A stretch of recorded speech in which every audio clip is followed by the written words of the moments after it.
예수님께서 말세의 징조를 말씀하실 때 처체의 기근이 일어나고 전쟁의 소문이 들리게 될 것이라고 말씀하셨습니다.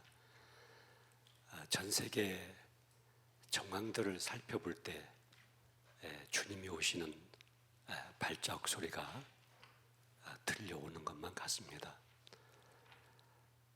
저는 지금까지 인생을 살아오면서 기쁘고 또 행복하고 또 감사했던 순간들이 많이 있었습니다. 언제 가장 기쁘고 감사한 순간이었는가? 그것은 누군가가 저의 진실함을 알아주고 또 저의 속마음을 이해를 해줄 때 그때 제 마음속에 기뻤고 또 감사가 컸었던 것 같습니다. 반면에 당황했던 순간들이 또 많이 있었습니다. 또 그 일로 깊은 상처를 받는 순간들도 있었습니다. 그 순간들은 누군가가 제 마음의 깊은 그 속뜻을 알아주지 않을 때, 나의 진실함을 진실함으로 받아주지 아니할 때 당황했고 또 그로 인한 상처를 받기도 했었습니다. 저분은 절대로 저런 분은 아닌데, 또 절대로 저분은 저렇게 생각할 분은 아닌데, 또 저런 태도를 취할 분은 아닌데 하고 신뢰했던 사람들에게 실망감을 느꼈을 때 그때의 아픔과 또 상처는 오랫동안 자리를 잡기도 했었습니다. 그런 일이 반복될 때 누구를 믿어야 될까? 누구를 신뢰해야 될까? 이런 반문이 제 입에서 한숨으로 터져 나오기도 했었습니다. 오늘 본문 34절 말씀을 보시면 누가 주의 마음을 알았느냐? 이런 질문이 나옵니다. 로마서 11장 전체는 이스라엘의 구원의 문제와 이방인들의 구원의 문제가 중요하게 언급이 되고 있는데, 실상은 로마서 11장의 중요한 핵심 주제는 주님의 마음입니다. 누가 주님의 마음을 이해하고 있고 누가 주님의 마음을 깊이 알고 있느냐 하는 것입니다. 그 주님의 마음을 33절에서 보시면 깊도다 하나님의 지혜와 지식의 풍성하며 그의 판단은 헤아리지 못할 것이며 그의 길은 찾지 못할 것이라고 사도 바울은 역설을 하고 있습니다. 로마서 11장 말씀에는 처음 선택받은 이스라엘의 구원 문제와 이방인의 구원 문제가 기록이 되고 있는데요. 1절부터 12절까지는 하나님이 자기 백성을 끝까지 포기하지 않고 구원해 내실 것을 말씀하고 있습니다. 비록 오신 메시아를 거부하고 또 거절했던 이스라엘 백성들이지만은 하나님 앞에서 실패했을지라도 그 이스라엘 백성들 안에 남은 자들을 내가 구원해 낼 것이라고 하는 하나님의 언약이 기록되고 있고요. 오늘 또 13절부터 24절까지 말씀 속에는 이스라엘이 실패하고 이스라엘이 메시아를 거부함으로 말미암아 이방인들 속에 구원의 역사가 더 왕성하게 일어나게 된 배경을 설명을 하고 있습니다. 이 부분을 잘못 우리가 오해를 하게 되면은 이방인들을 구원해 내기 위해서 하나님이 이스라엘로 말미암아 실패하게 하신 것이 아닌가, 이런 오해를 할 수가 있습니다만은 구원의 역사는 처음부터 이스라엘에게만 국한된 것은 아니었습니다. 이방인들도 함께 하나님의 구원의 놀라운 대상 속에 포함되어져 있었습니다. 이스라엘의 성공과 이스라엘의 실패와 상관없이 하나님의 마음은 이방인들 속에 영생을 주시기로 약속된 자들을 다 부르셨습니다. 그래서 사도 바울은 이스라엘의 사도가 된 것이 아니라 이방인의 사도로 하나님은 세우셨던 것입니다. 두 가지로 집약해서 말씀을 이 시간 드리려고 합니다. 첫째는 우리의 신앙의 중심, 우리 교회 생활의 중심, 우리 믿음의 중심은 하나님이 중심이 되어야 합니다. 오늘 본문 33절 말씀부터 제가 다시 한번 봉독을 하겠습니다. 깊도다 하나님의 지혜와 지식의 풍성함이여 그의 판단은 헤아리지 못할 것이며 그의 길은 찾지 못할 것이로다. 누가 주의 마음을 알았느냐? 누가 그의 모사가 되었느냐? 누가 주께 먼저 드려서 갚으심을 받겠느냐? 이는 만물이 주에게서 나오고 주로 말미암고 주에게로 돌아갑니다. 그에게 영광이 세세에 있을지어다. 온통 주의 마음, 주께 먼저 드려서 주에게서 나오고 만물이 주로 말미암고 만물이 주에게로 돌아갑니다. 모든 영광이 바로 주님에게 있게 됐다는 사실을 선언적으로 말하고 있습니다. 우리가 성경을 읽으면서 또 성경을 묵상하면서 오해할 수 있는 것은 하나님께서 우리에게 성경을 통해서 명령을 하는 것처럼 또 김정은의 어떤 북한 지령문처럼 이 성경을 받아들여서는 안 되는 것입니다. 성경에서 우리에게 제시하고 있는 가장 중요한 핵심 사항은 우리가 제사함 받고 천국 가고 복을 받고 전도하고 내세를 소유하고 그런 것이 아닙니다. 성경 전체에서 우리에게 가장 중요한 심장처럼 주장하고 있는 사상은 하나님 자신입니다. 우리가 믿고 신앙하고 있는 그 모든 것은 이 하나님과 하나님의 약속을 근거로 하고 있습니다.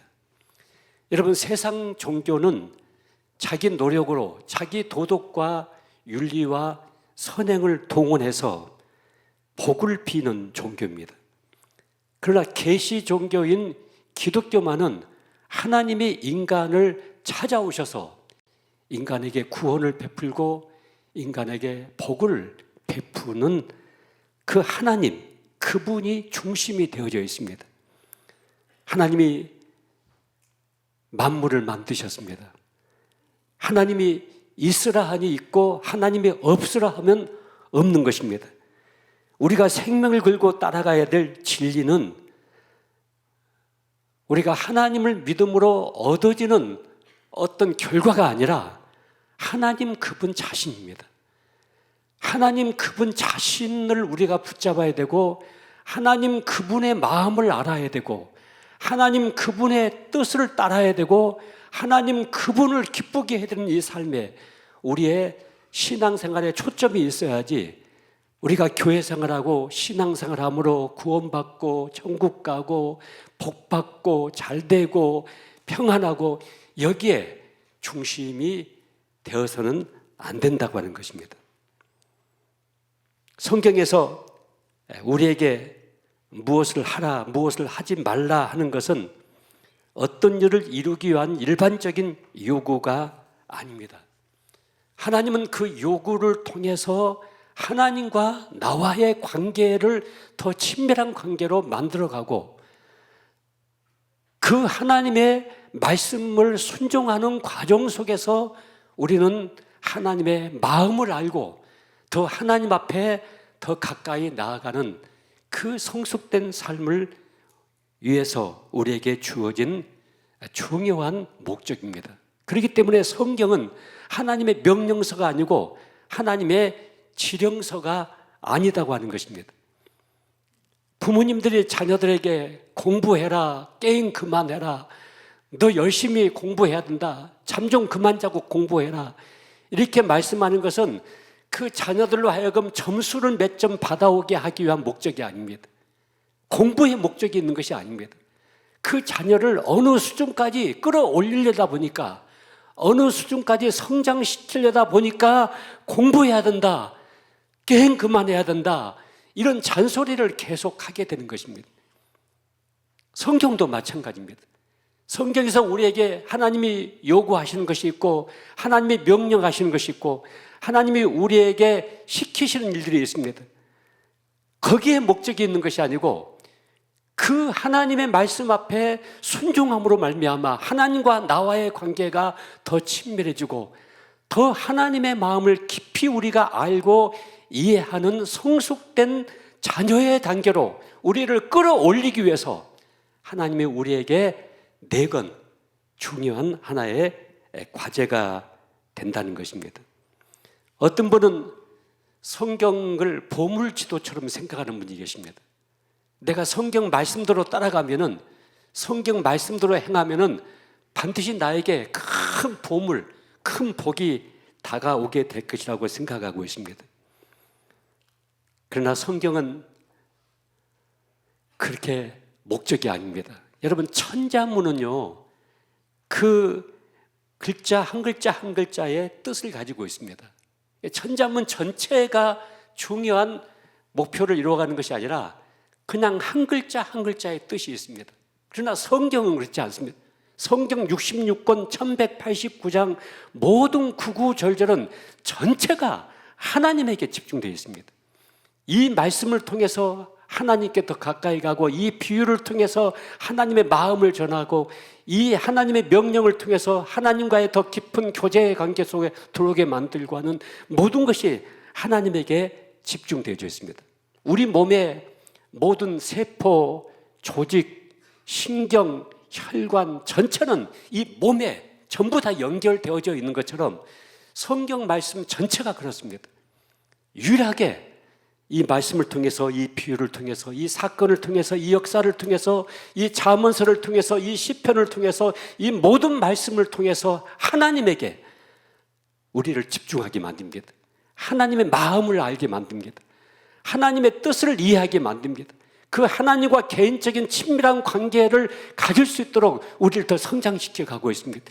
그래서 성경은 그리스도의 성숙한 분량까지 우리를 도달하게 하기 위해서 하나님께서 우리에게 이 많은 말씀들을 주고 있다는 사실들을 생각하셔야 됩니다.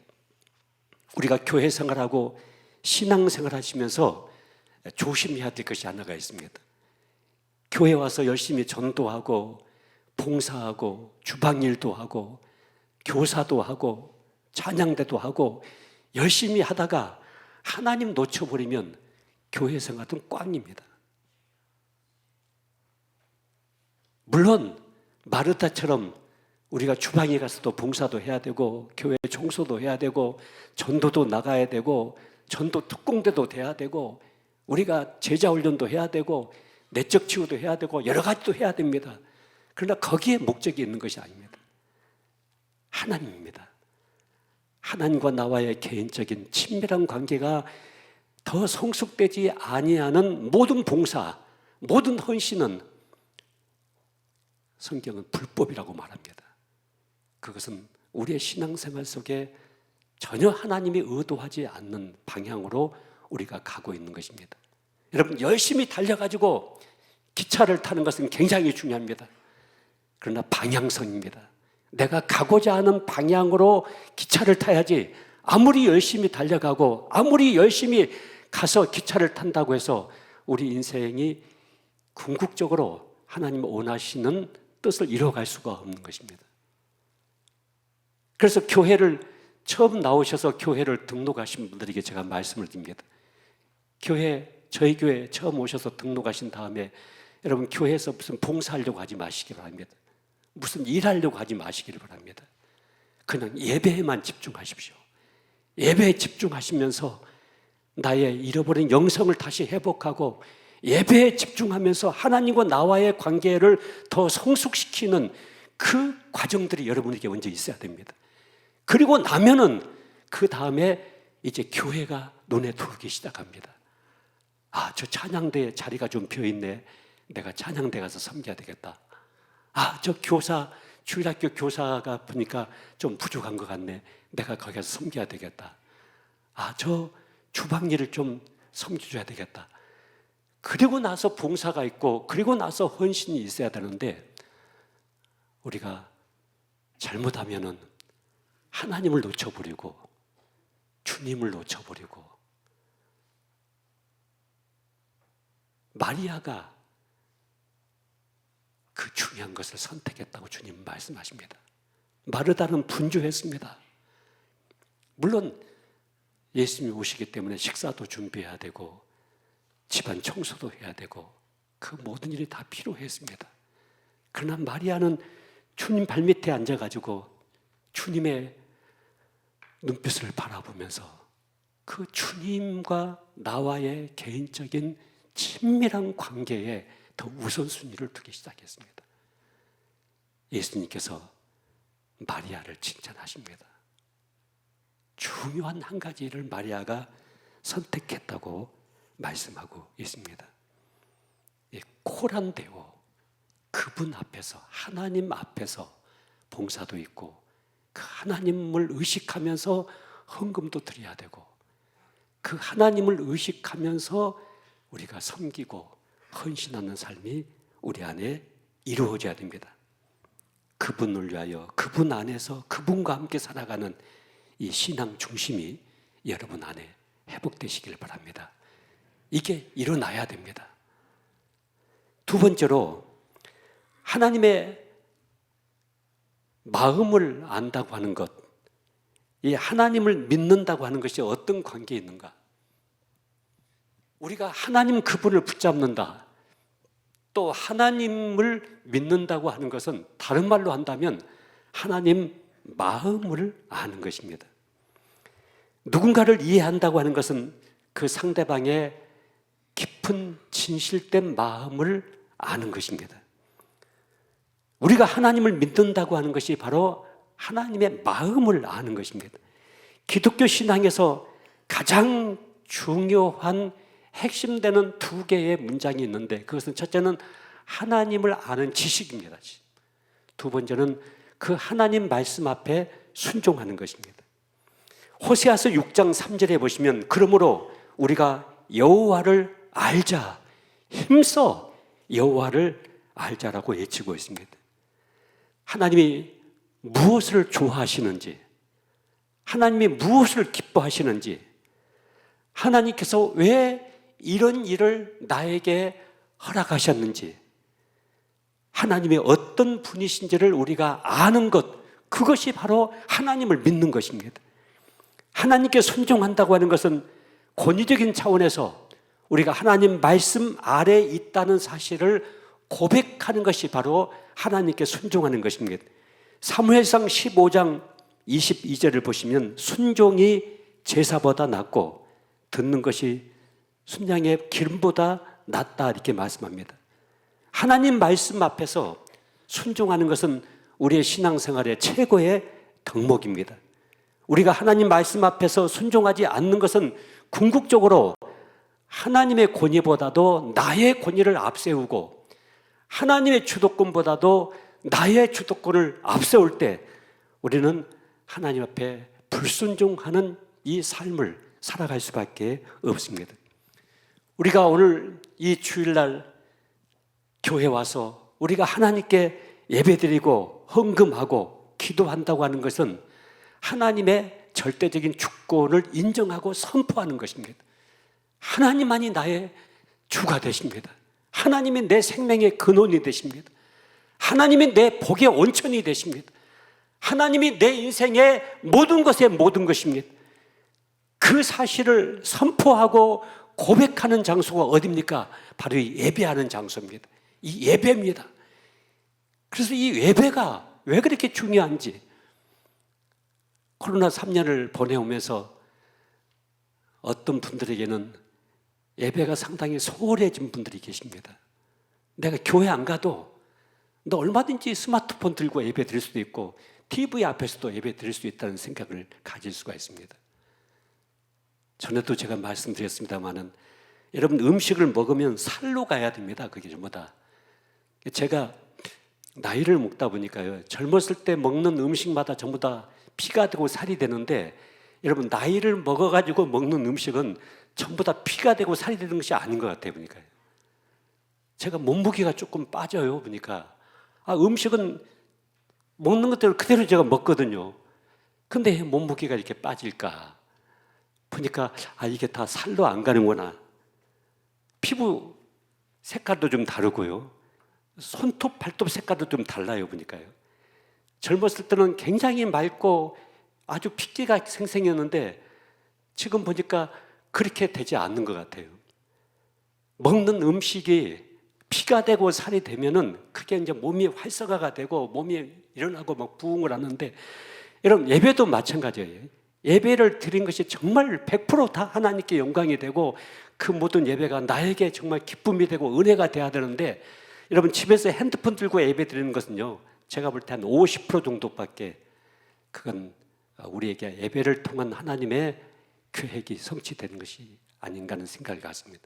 여러분, 함께 교회에 나오셔야 됩니다. 같이 나와서 우리 성도들과 함께 같이 예배를 드려야 됩니다. 그래서 이 예배를 나 혼자서 드린 것이 아니라 모든 성도들 앞에서 나의 구주는 주님이십니다. 나의 주권은 주님에게 있습니다.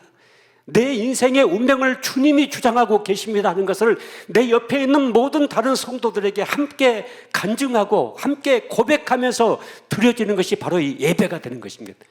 그래서 이 예배가 그렇게 중요합니다. 예배를 소홀히 여긴다고 하는 것은요, 여러분, 불신자들은 예배에 관심이 없어요. 주일날 교회에 오는들 안 오는들 아무 관심이 없어요. 소홀히 여겨요. 마찬가지로 우리가 예배를 소홀히 여긴다고 하는 것은 하나님을 소홀히 여긴다는 얘기죠. 하나님에 대해서 의식 없이 산다는 얘기입니다. 다른 말로 한다면 하나님을 대적하는 행위입니다. 예배를 소홀히 여기는 것은 세상 사람들이 하나님 대적하기 때문에 예배를 소홀히 여기고 예배에 관심이 없는 것처럼 이 주일날 관심이 없어요. 바로 신자가 주일을 소홀히 여기고 예배를 소홀히 여긴다고 하는 것은, 이것은 하나님을 대적하는 무서운 제약이 될 수가 있습니다. 이스라엘은 이 하나님의 마음을 알고 이 하나님 앞에 예배하는 일에 실패를 합니다. 우리는 율법을 가지고 있다, 할례를 받았다, 우리는 또 성전도 지었다. 그런데 왜 우리에게 구원이 필요하고 우리에게 죄씻음이 필요한가? 메시아가 오신다면 우리에게 보상을 해 주실 것이다, 우리를 구원해 내실 것이다, 우리는 선택받은 민족이다, 이렇게 생각했습니다. 도무지 하나님의 마음은 안중에도 없고 오직 자기들의 의만 내세우는 이 실패가 이스라엘에게 있었습니다. 그런데 말입니다, 그런 이스라엘을 향하는 하나님의 마음이 무엇으로 표현되고 있는가? 오늘 29절 말씀부터 보세요. 29절, 하나님의 은사와 부르시면은 후회하심이 없느니라. 하나님의 은사와 부르시면은 후회하심이 없느니라. 너희가 전에는 하나님께 순종하지 아니하더니 이스라엘이 순종하지 아니함으로 이제 긍휼을 입었는지라. 이와 같이 이 사람들이 순종하지 아니하니 이는 너희에게 베푸시는 긍휼로 이제 그들도 긍휼을 얻게 하려 하심이라. 하나님이 모든 사람을 순종하지 아니하는 가운데 가두어 두심은 모든 사람에게 긍휼을 베풀려 하심이라다. 긍휼 계속해서 이 긍휼이 기록되고 있습니다. 이방인에게도 긍휼이고 이스라엘 민족에게도 긍휼입니다. 하나님의 마음을 대표할 수 있는 가장 중요한 하나의 성향이 바로 이 긍휼입니다. 긍휼이라고 하는 단어의 뜻은 한 집대로 심판하지 않는다는 자비로움을 말하고 있습니다. 로마서 1장부터 8장까지 전체를 보시면 이 구원 문제를 논하면서 구원의 궁극적인 근거가 무엇이었는가? 우리의 율법이었는가? 우리의 행위였는가? 도덕이었는가? 아니면 우리의 어떤 역사였는가? 어떤 배경이었는가? 어떤 가족관계, 혈육관계였는가? 그 모든 것이 아니라 하나님의 긍휼 때문이었다. 하나님의 은혜로 우리에게 이 구원이 주어졌다는 사실을 말씀하고 있습니다. 하나님이 나를 구원하시고 나를 긍휼히 여기시기로 결정하셔서 우리가 구원을 받았다고 한다면, 하나님이 선택하시고 하나님이 부르신 것은 절대 후회하심이 없다고 말씀하셨습니다. 비록 우리가 넘어지고 쓰러지고 실패하고 좌절한다 하더라도, 우리가 하나님의 원하시지 않는 길을 잠시 걷는다 할지라도 하나님은 우리를 부르신 그 부르심에 절대 후회하심이 없습니다. 그 하나님께서 긍휼로 우리를 구원해 내셨다고 한다면 누가 이 구원을 빼앗아갈 수가 있겠습니까? 누가 하나님의 나를 향하신 이 긍휼과 사랑을 가로막을 수가 있겠습니까? 이 하나님께서 우리를 긍휼히 여기시고 구원해 주신 이 하나님께서 이스라엘 민족이 실패하고 저들이 계속해서 넘어지고 또 실패하고 있었지라도 절대로 실패를 심판으로 갚지 아니하신 이 하나님의 그 놀라우신 긍휼하심 앞에 오늘 이 아침 여러분과 내가 예배하고 있는 것입니다. 긍휼의 하나님을 만나셔야 됩니다. 여러분, 나는 실패합니다. 나는 모자랍니다. 나는 어리석습니다. 나는 제 가운데 계속해서 넘어지고 또 넘어집니다. 그러나 하나님은 우리를 그대로 갚지 아니하십니다.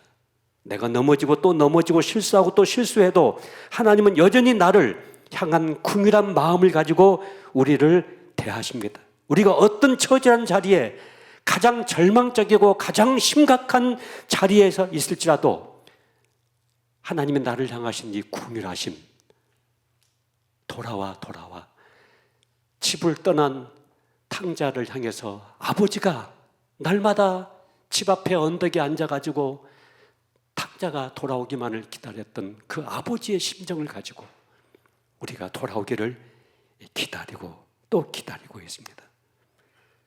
자녀들이 아무리 큰 잘못을 저지르고 또 나가가지고 여러 가지 문제를 일으켰을지라도 그 자녀가 집으로 돌아오기만 하면은 그 자녀의 내일은 보장되고 미래가 보장되고 반드시 그 자녀의 삶의 큰 성공은 보장될 수가 있는 것입니다. 그런데 밖에 나가가지고 사고를 치고 무슨 잘못을 해가지고 이게 두려워가지고 집에 들어오지 못하고 밖으로 돌기 시작하면은 그 자녀에게 희망이 없습니다. 여러분, 하나님 아버지도 마찬가지입니다. 여러분, 아버지란 얘기는 결혼했다고 해서 아버지가 되는 건 아니잖아요. 자식을 낳아야만이 아버지가 되는 것입니다. 아버지의 심정은 그 자식이 아무리 잘못했을지라도, 아무리 사고를 치고 아무리 개망나니 같은 짓을 했을지라도 집으로 들어오고 아버지 품으로 들어오고 어머니 품으로 들어오기만 하면은 그 자식을 끌어안습니다. 그 자식을 보듬습니다. 그리고 그 자식을 나의 후업자로, 나의 후계자로 그 자식을 축복하는 것이 부모의 심정입니다. 하나님의 은사와 부르시면은 후회하심이 없다고 성경은 말씀합니다. 이 큰 부르심 앞에서 여러분 자신을 봐야 됩니다. 여러분, 하나님이 크신 분이십니다. 큰 분이십니다. 그런데 우리는 이 작은 조그만 실수 하나 때문에, 작은 조그만 넘어짐 하나 때문에 그 죄책감과 정죄감에 붙잡혀서 내가 이런 꼴로 어떻게 교회가, 내가 이런 낯짝을 들고 어떻게 하나님께 예배드려, 이렇게 해서 집을 떠나는 경우가 있습니다. 여러분, 오해하지 마십시오. 하나님은 워낙 크신 분이십니다. 제 기억에 지금도 생생한 것은 서울 순천향병원에 그 간호사들 성경 공부를 제가 시켰는데 간호과장님이 예수를 믿었어요. 그래서 신앙생활을 시작을 했는데 한 번은 그러시는 거죠. 자기에게 굉장히 고민이 있다는 거예요. 뭐가 고민이 있으십니까? 했더니 봉급이 좀 안 올라갔으면 좋겠대요. 왜 그러세요 했더니 봉급이 올라가면 11조를 더 내야 되잖아요. 이게 봉급이 좀 안 올라갔으면 좋겠다고. 얼마나 어리석은 생각입니까? 여러분, 하나님께서 우리를 향해서 가지고 계신 계획은 더 큰 것입니다. 우리가 11조를 헌금을 드린다고 하는 것은 이 모든 물질을 하나님이 나에게 맡기셨습니다. 하나님의 영광을 위해서 이 물질을 제가 관리하겠습니다. 하나님께서 이 물질을 통해서 내 인생에 아름다운 꽃들을 피워내실 것을 내가 믿습니다. 이것을 선포하고 고백하는 신앙의 고백의 표현이 1차적으로 우리가 11조 헌금을 하나님께 드리는 거거든요. 그 안 하면 도둑놈이 되고 그 안 하면 하나님 것을 도둑질해 온 것이고, 그래서 우리가 11조 헌금하는 건 아니잖아요. 하나님께서 나의 생명을 주관하고 계시고 나에게 이 물질을 맡기시고 나에게 은혜를 베푸시고 나에게 이 복을 주셨다는 사실을 우리가 고백하는 그런 차원에서 우리가 하나님 앞에 헌금 생활을 해야지, 이 헌금을 어떤 조건부로 내가 하나를 드리면 30배, 60배, 100배의 복을 받을 것이라는 생각을 가지고 헌금을 드리신다면 여러분 그 헌금을 중단하셔야 됩니다. 아무런 도움이 되지 않습니다. 하나님께 아무런 유익이 없습니다. 그래서 오늘 사도 바울은 33절에서 깊도다, 깊도다, 하나님의 지혜와 지식의 풍성함이여 그의 판단은 헤아리지 못할 것이며 그의 길은 찾지 못할 것이로다. 이런 놀라운 감탄으로 오늘 말씀을 마무리 지어가고 있습니다. 가정에서 자녀들이 하도 속을 썩히면 엄마의 입에서 내가 저것 낳고 미역국 먹었나, 저것도 내 뱃속으로 났나, 이렇게 한탄할 때가 있습니다. 그러면 그 말을 듣는 자식들이 뭐라 합니까? 왜 나를 낳아놓고, 내가 날 낳으라고 했나? 엄마가 나를 낳아놓고 그런다고 말이지.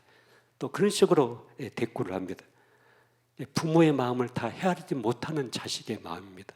부모가 그 자식에게 이 잔소리 저 잔소리 하는 것은 그 자녀에게 속 좀 차려라, 너 그 자리에서 빨리 나와라, 내가 너를 위해서 이렇게 좋은 계획을 가지고 있는데 이 복을 좀 내가 너에게 좀 다 맡길 수 있도록, 이걸 좀 다 너에게 좀 줄 수 있도록 너도 좀 그 운동에서 좀 나와라, 그런 의미를 가지고 있는 것 아닙니까? 하나님도 마찬가지입니다. 성경 읽다 보시면 하나님이 근심하신다, 후회하신다, 진노하신다, 이런 표현들이 나옵니다. 이것은 하나님께서 우리와 관계를 끊겠다는 뜻이 아닙니다. 내가 너를 복되게 하고 싶다, 정말 내가 너를 아브라함의 후손처럼 복의 복을 더하고 싶다, 너 자손들 후손들에게 복의 복을 더하고 싶다, 내가 너를 위해서 놀라운 계획을 가지고 있는데 이 계획대로 너를 내가 높이 빛처럼 소금처럼 들어서 세우고 싶다. 그런데 여전히 그 구덩이 속에서 허우적거리고 있는 우리를 향해서 나와라 말이지. 거기서 나와서 새 옷을 입어라, 우리에게 거듭거듭 주님이 말씀하고 있습니다. 그런데 우리는 그 구덩이에서 싸고 뭉그린 것이 굉장히 좋습니다. 한 번은 제가 가까운 피부과 원장님이 저한테 그런 얘기 하셨습니다. 목사님, 우리 피부과에 오는 무좀 환자 중에요, 무좀을 다 안 고치려는 사람이 있어요. 그래요. 왜 무좀을 다 안 고치려고 그래 했더니 가려울 때 긁는 재미가 너무 좋대요. 그래서 무좀을 다 안 고치려고 그런대요. 여러분, 그 사람은 가려울 때 긁는 재미만 받지 그 무좀이 깨끗해진 손발을 가지고 유쾌하게 날마다 상쾌하게 살아가는 그 기쁨과 행복을 맛보지 못해서 그렇거든요. 그걸 맛봤다고 한다면 이걸 과감하게 버릴 수가 있죠. 제가 지금도 생각해 보면 제가 그 국민학교 초등학교를 다닐 때 구슬치기를 제가 참 잘했어요. 저희 동네에서 구슬치기 하면 제가 다 땄어요. 구슬. 그래서 구슬을 따가지고 신주머니에다 구슬을 딱 담아가지고 그걸 딱 등에 메고 깜깜한 어둠에 집을 향해서 오다 보면 세상 모든 것을 다 얻은 것 같아요. 이 구슬, 또 구슬 하나하나가 그 전부 다르거든요. 그냥 작은 또 구슬이 있거든요. 그런 구슬들 말이죠. 중학교 올라가 보니까 그게 아무것도 아닌 거예요. 시시해서 다 버렸어요. 그냥 다 버렸어요. 중학교 때 이것 아니면 안 된다고 생각했던 그것들 고등학교 올라가니까 너무 시시한 거예요. 그거 다 버렸어요. 여러분, 내가 지금 여기 머물러 있는 이 세상적인 달콤함, 이 제약의 달콤함, 이걸 놓지 못하고 있는 거예요. 근데 여러분, 하나님이 나를 위해서 세우신 그 놀라운 계획을 여러분이 알기만 한다면, 하나님의 여러분을 향하는 그 마음만 알기만 한다면, 하나님께서 여러분 한 사람 한 사람을 정말 잘 되기를 원하시고, 정말 복의 복을 받기를 원하시고, 여러분 한 사람 한 사람을 내 주위에 보름달처럼 수많은 사람들에게 영향력을, 선한 영향력을 끼칠 수 있는 하나님의 사람들로 우뚝우뚝 직장에서, 가정에서, 세상에서 세우기를 원하시는 그 하나님의 거룩하신 뜻을 여러분이 알고 이해할 수 있다고 한다면 과감하게 그 구덩이에서 뛰쳐나올 수가 있을 것입니다. 여러분, 음식도 맛본 사람이 계속 그 음식을 찾는다고 하잖아요. 여러분이 하나님의 은혜를 여러분 깨달으셔야 됩니다. 하나님의 긍휼을 맛보셔야 됩니다. 이 하나님의 마음을 이해하셔야 됩니다. 하나님이 나를 어디까지 사랑하셨는가? 독생자 예수 그리스도를 십자가에 내어줄 만큼 그렇게 하나님 나를 사랑하지 않으셨습니까? 나와 독생자 예수 그리스도를 바꿀 만큼 그렇게 내 존재를 소중하게 여기지 않으셨습니까? 그 하나님 앞에 그 긍휼을 입은 하나님의 자녀다운 삶의 모습이 오늘 여러분과 우리 안에 있어야 될 줄 믿습니다. 우리가 부모의 마음을 알 때 비로소 자식다운 자식이 될 수가 있는 것처럼, 우리가 하나님의 마음을 알 때 신자다운 신자의 삶을 살고, 여러분 그 하나님이 나를 향하신 그 궁일한 마음을 우리가 깊이 체험하고 인식할 때 내 곁에 있는 누군가를 향해서 우리가 궁휼로 대하고, 누군가를 향해서 배려해주고, 누군가를 향해서 내 자비로움을 그 사람에게 번져가게 될 수가 있는 것입니다. 여러분, 예수 믿고 신앙생활하는 것이 어떤 사람은 결박처럼 생각할 수가 있습니다. 억압처럼 생각할 수가 있습니다. 내가 하나님만 아니면, 내가 성경 말씀만 아니면 마음껏 세상을 살 것만 같이 생각됩니다. 마음껏 살아보세요 한번요. 그게 여러분에게 깊은 행복감과 평안과 안식과 쉼과 여러분 인생에 기쁨을 주는지 마음껏 살아보시라고 한번요. 지옥을 여러분이 경험할 수만 있었다고 한다면 여러분은 한순간도 그쪽으로 가 있을 수가 없을 것입니다. 사랑하는 성도 여러분, 하나님의 마음, 이 주님의 마음을 여러분이 꼭 품에 안고 사시기를 바랍니다. 주님이 나를 어떻게 대접하고 계시고, 어떻게 나를 대하고 계시고, 나를 위해서 어떤 계획을 갖고 계시고, 어떻게 나를 인도해 가시는지를 여러분이 깊이 마음속에 붙잡고 주님 안에서 새 봄을 맞이하듯이 새로운 인생길을 걸어가 주시기를 바랍니다. 누가 주의 마음을 알았느냐? 누가 그의 모사가 되었느냐? 누가 주께 먼저 드려서 갚으심을 받겠느냐? 이는 만물이 주에게서 나오고 주로 말미암고 주에게로 돌아가매라. 그에게 영광이 세세에 있을지어다. 아멘. 아멘. 기도하십시다.